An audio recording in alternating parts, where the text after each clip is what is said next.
Simpleng luto sa manok pero tiyak na mapapawisan ka sa sarap. Magpainit na ako ng mantika at igisa ko na rin yung bawang.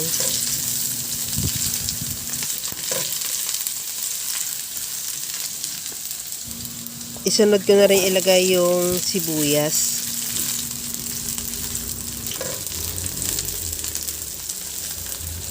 Maglagay na rin ako ng kamatis.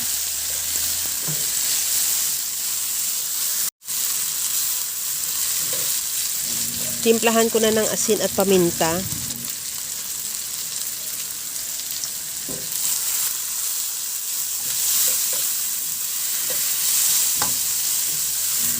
Okay na tong ating kamatis. Isunod ko na ilagay yung chicken wings. Pwede naman kahit anong part ng chicken.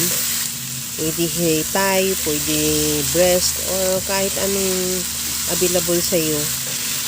Ihalo lang hanggang sa maluto o hanggang sa mag-iba na ang kulay ng chicken. Timplahan ko na ng patis.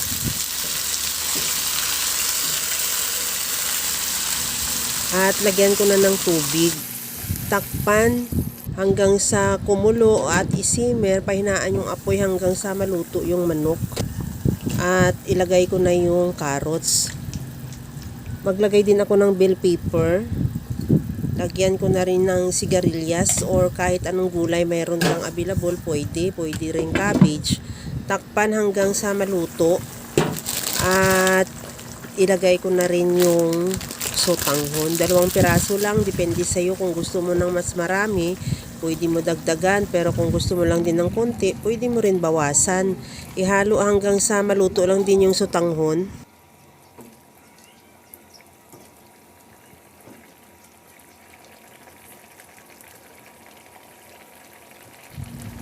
Okay na tong ating napakasarap na chicken sotanghon, ready to serve na. Kaya mga kalasa, kung nagustuhan mo yung ating video, please like na lang at paki-share na rin sa inyong mga friends. At kung bago ka pa lang sa aking channel, subscribe na at i-click mo na rin ang bell button para sa mga notification.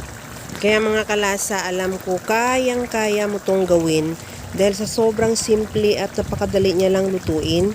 Kagaya lang lagi sa sinasabi ko na wala namang hindi marunong magluto basta sa simpleng paraan lang.